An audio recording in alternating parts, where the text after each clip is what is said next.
Sudah hadir 3 analis politik, saya perkenalkan terlebih dahulu yang hadir secara langsung di studio BTV. Di sebelah kanan saya ada Mas Hoirul Umam dari Direktur Eksekutif Indo Strategik. Terima kasih Mas Umam sudah hadir di obrolan malam.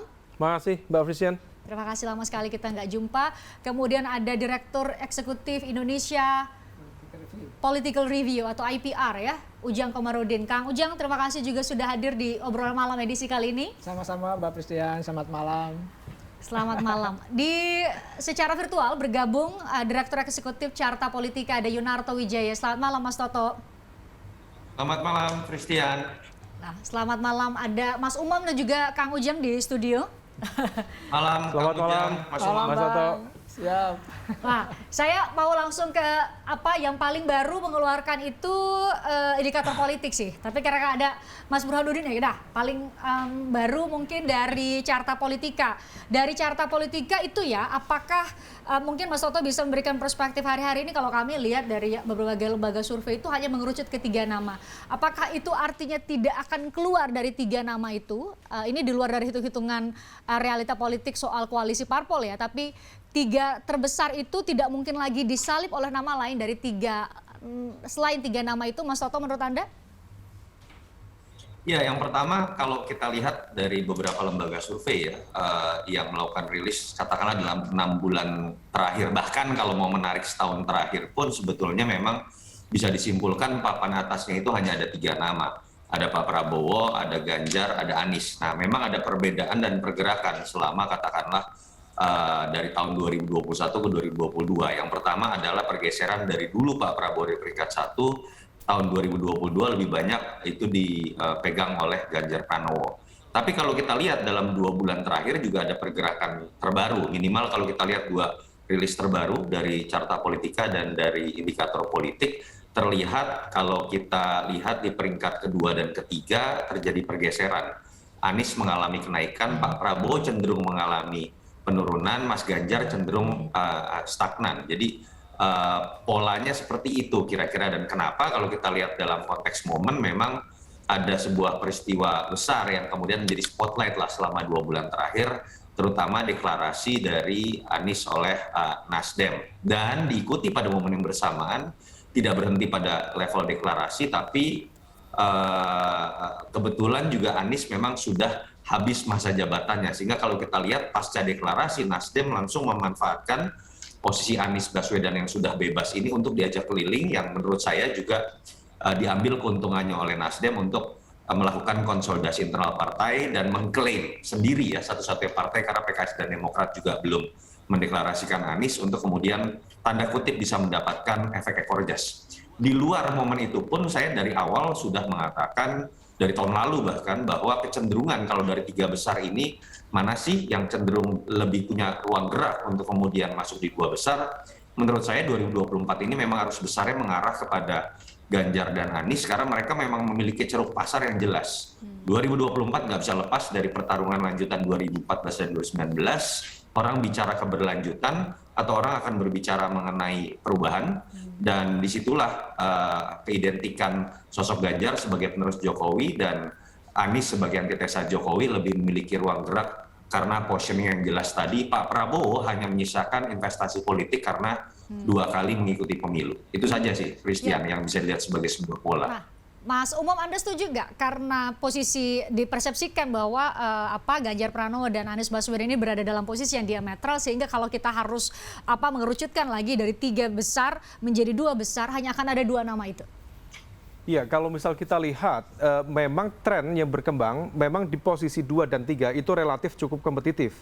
Kalau misal kita trace back di sejumlah data, tadi disampaikan oleh Mas Yunarto, kemudian kemarin teman-teman termasuk dari Kompas, kami sendiri juga melakukan data internal untuk sejumlah partai yang menjadi klien kami.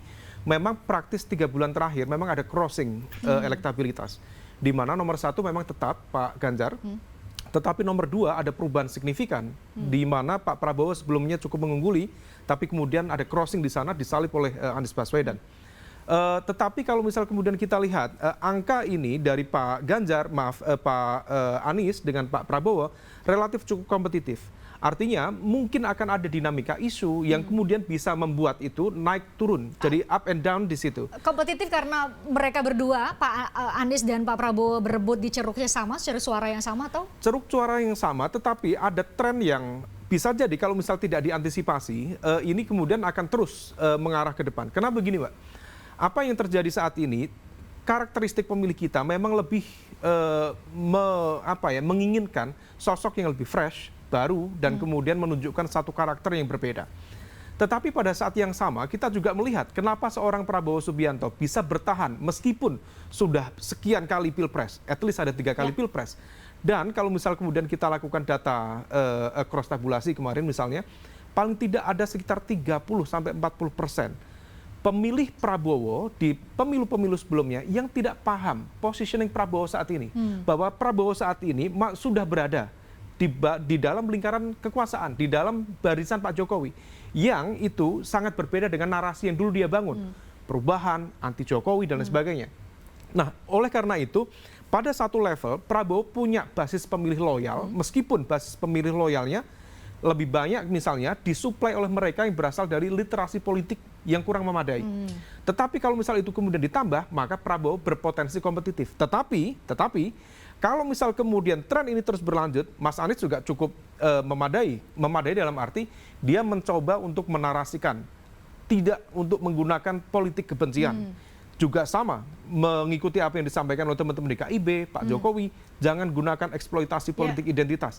Dan dia mencoba untuk menyasar isu-isu besar yang terkait dengan konteks segmen kelas menengah terdidik. Nah, kalau misal itu terus dilakukan linier, ini bisa jadi memperbesar. Dan inilah yang kemudian saat ini crossing antara Anies dan Ganjar. Anies dan Prabowo. Tetapi kalau misal kemudian ceruk masa kelompok kelas menengah terdidik yang menjadi mobilizer, ini bisa memobilisasi narasi, isu, maka kemudian ini bisa kemudian lebih mengarah ke atas dan kemudian menjadi kompetisinya antara dengan Ganjar dengan Anies Baswedan. Oke, Kang Ujang, Anda juga setuju apakah itu ceruk sekarang adalah ceruk menengah ke atas karena tadi Prabowo Subianto dan Anies Baswedan itu berebut ceruk yang sama, maka ketika siapa yang menjadi pemenang dalam perebutan ceruk ini, maka kemudian juga bisa berkompetisi bersama-sama dengan Ganjar Pranowo untuk kelas menengah ke atas. Anda punya analisis yang sama? Ya, saya menarik ya kalau kita menganalisa 3 kekuatan capres. Pertama, ini sudah jauh-jauh hari saya analisa, Mbak Christian. Saya bilang nanti itu kalau enggak ya 4 ya 3 pasangan capres. Tetapi kalau kita bedah lagi, ada sebuah diskusi saya dengan seorang menteri lah ya, yang mengatakan ini menarik, bahwa sesungguhnya ketika tadi Kang Toto mengatakan, Bang Umam mengatakan juga bahwa Anies adalah antitesa dari Pak Jokowi dan Ganjar sebagai katakanlah penerus Pak Jokowi, maka sebenarnya jalan tengahnya ada di Pak Prabowo. Tetapi kenapa Pak Prabowo tidak terlalu naik dalam konteks super elektabilitas? Cenderung stagnan, cenderung stagnan. Sudah saya analisa jauh-jauh hari. Masyarakat ada mengalami kejenuhan dan lain sebagainya. Ini banyak faktornya. Tetapi bukan di situ. Saya lebih menarik kepada persoalan bahwa saya melihat bahwa nanti itu sebenarnya kekuatan dari kelompok, mohon maaf saya katakan ya, saya tidak mengklaim. Kelompok-kelompok yang tidak senang dengan Anies itu ingin menjadikan bahwa pilpres ini 2 pasangan. Jadi 2 pasangan, Anies dengan pasangannya, lalu Ganjar dengan pasangannya. Nah, ini yang menarik sebenarnya. Tetapi kalau kita lihat tren survei tadi, makanya tren surveinya Prabowo turun. Maka ini 2 pasangan ini yang akan sebenarnya yang beradu. Itu memperkuat kemungkinan hanya ada 2 bakal capres dan cawapres. Ya, makanya Pak SBY waktu itu mengkritik, kenapa harus 2 pasangan gitu kan dan lain sebagainya. Memang desainnya ada seperti itu. Tetapi kan kalau kita baca survei tadi, Kang Toto, Bang Umam juga, indikator juga bahwa 3 sekarang yang katakanlah tren teratas. Tetapi tadi ketika Prabowo trennya menurun dan stagnan katakanlah, maka potensi itu ada 2. Oke. Saya sih melihatnya begitu. Nah, menarik. Berpotensi hanya ada 2. Tadi Mas Toto pakai narasi kalau pilih Ganjar berarti bicara dipersepsikan ini mengenai keberlanjutan pemerintahan program-program Pak Jokowi, sedangkan Anies Baswedan karena disebut sebagai antitesa maka pembaruan. Kami akan bahas mengenai hal itu, kita kaitkan dengan manuver-manuver parpol karena tidak bisa dinafikan ada elektabilitas tapi partai-partai pengusung juga harus mampu melewati presidential threshold, yaitu ambang batas untuk bisa mengajukan capres dan cawapres. Kami bahas di obrolan malam usai jeda.